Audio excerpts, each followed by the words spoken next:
today Uyghurs consider it to be sacred. Bread means life. So you cannot throw bread away. Never. You're like Never. throwing away your life. If even it's too old, I rather take it to somebody, just feed the sheep, with this. I never throw it into the rubbish. Naan bread is traditionally baked in large outdoor tandoor ovens. The hot clay walls of the oven bake the bread crispy on the bottom, but leave it soft in the center. But the skill lies in getting it to stick onto the oven wall. Okay. Okay, got it.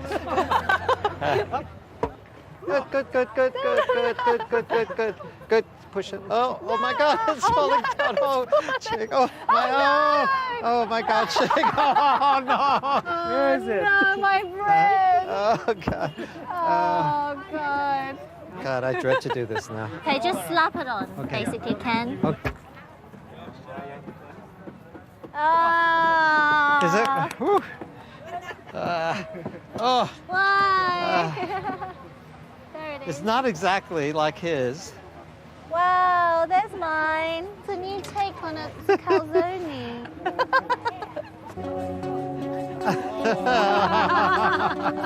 Poor Chick. Hey, this could be a new innovation here, this style of bread. Huh? It's a new way of eating. In 2009, the Chinese government began a 300 million pound clear-up of Kashgar, demolishing mosques, markets, and century-old houses in the Uyghur-dominated old city. How many people still live around here? About 200,000. More than half of the population of the Kashgar city are living in the old city. Right. It's really packed up. Is it because it's convenient and... Because they've been living in this town for many, many generations, about 1,000 years. And, they grow up here, they like their home. Most of the houses are inherited from their, parents or grandparents. Everybody knows each other in the neighborhood. Right. Many Uyghurs are trying hard to resist assimilation with the Han Chinese. And one way they're doing it is through food.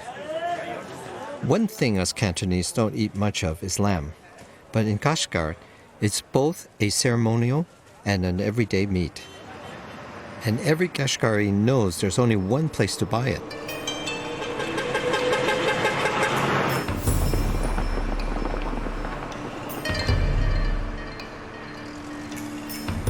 Thousands of people swarm into Kashgar every Sunday for the livestock market.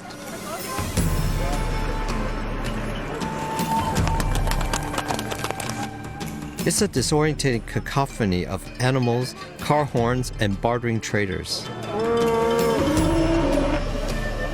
Today is particularly busy because Nowruz is coming up, an ancient Persian festival celebrated by the Uyghurs which marks the coming of spring. And lamb is as essential to that as turkey is to a British Christmas. With the market so busy, we're relieved to have Muhammad's friend Wahab to show us around. This animal market has a history of more than 2,000 years. Wow. It's Crazy. I feel like we've stepped back in olden times. It's like we've been back to the time of Genghis Khan. Yeah. We're meeting the #1 roast lamb chef in Kashgar. He's got an order for a New Year's celebration and is here to find the best sheep. Hello. Hello. This is one of the best quality sheep. 3 years old. 2 years old. 3 years old. You 2 can years tell old. by the teeth. Yes. I mean, why would they buy a 3-year-old? Is there a difference? Yes, if it's younger, it's more better quality. And also the taste of the sheep is more delicious. If the sheep's ear is bigger, it's much better. Oh, really? Oh. For taste? For taste and for breeding? For breeding. for breeding it's also.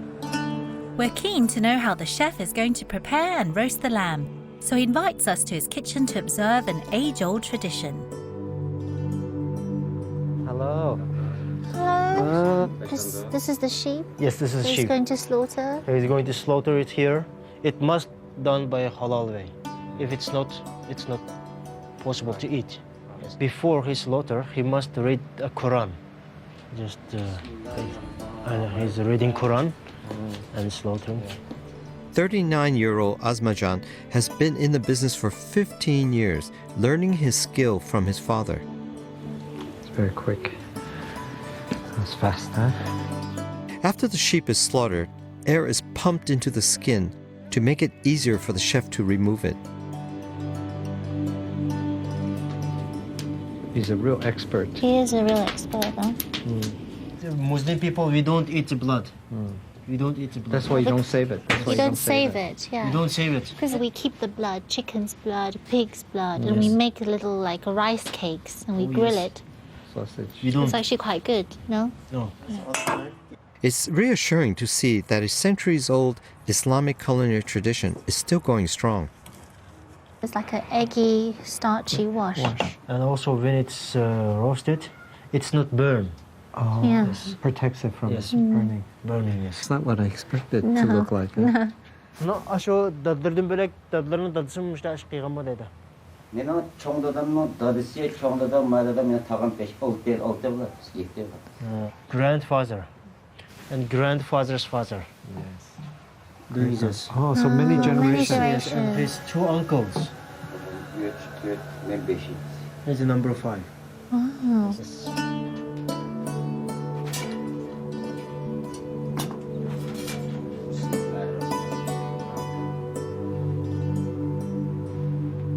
Oh, yeah? What You did he said a say? prayer. I start with Allah helps me with a successful ending. Oh, Ağalan mağazı And ipek then, I think it's beautiful. It's like a ritual. no? Yes, yes, like that. Yes.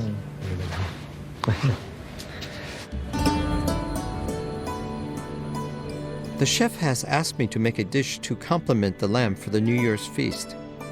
God, I've cooked a lot of places in my time, but this beats it. I want to use local ingredients, but with my Chinese style of cooking. There's the chef's daughters over there. They look like him. I'm making my version of a very famous Uyghur dish called polo. This is rice pilaf, flavored with onion, fine strips of carrots, dry fruit, and nuts. I have a little bit of water just boiling here, which I've flavored with some saffron that I got at the market. The saffron should go into hot water. This helps to release the aroma that will infuse the dish. I am also adding a pinch of salt and a teaspoon of cumin. It'll be flavorful. Cumin isn't a spice we use much in Chinese cooking because it's got such a strong flavor, but it's very popular in Middle Eastern dishes. When the oil is hot in the wok, add 2 chopped onions and stir fry for about a minute. Then add the carrots, salt, and pepper, and stir fry for another couple of minutes. I'm just putting in some celery. I'm trying to use everything that's in their That's resources. local, yeah. I'm going to cover that because that will maximize the temperature. This should be left to simmer for about 8 minutes. I have here some lovely pistachio, apricot seeds, and some raisins. We're really here at the crossroad of East and West. And this is very Middle Eastern, using all these nuts. Yeah. Next, the rice goes in. Now this rice is a little bit like short grain. Just warm it up. What I'll add is my liquid of water and saffron, a little bit of salt and spices. Finally, add the pistachio nuts, apricot kernels, raisins, and chopped celery leaves.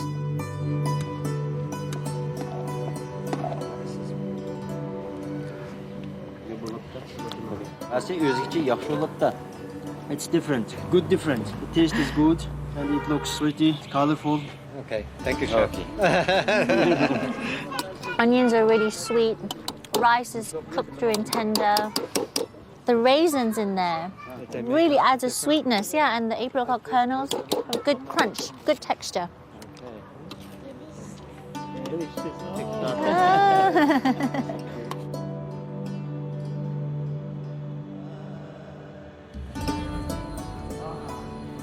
Wow, that's amazing. Wow. That's cute. That's great. Yeah. It looks so ceremonial. After a few embellishments, the lamb is ready to go to the New Year's feast. Nowruz is the most important date on the Uyghur calendar. So it's an honor to be able to deliver the lamb and my rice polo to a family celebration. So Ken, we go to the men's party, and Chen, you go to the ladies' party here. Okay, so it's separate. It's separate. Separate. Okay, that's nice, isn't it? But that's their culture, so something I'm not used to. So is this a tradition that men and women eat separately? Yes, that's our tradition. Yes. Is that every day or for No, occasion? once a year. Once a year? Once a year. Yes. Other times they eat together. They eat together. Yes. Oh, okay. So how will the women have the lamb? No, they bring some big plate. And we just take it to the ladies' party. All the food today was made by all the women, by all her mum-in-law's family and sisters. They don't question, that's the way they've lived for many, many years. I'd like to wish them all a very prosperous New Year. 할머니께 영상을 무바락 olsun dedi. Bayram Mubarak Busu. Okay. Bayram Mubarak Busu. That's something I'm going to try. Stays. We've left the New Year celebration behind.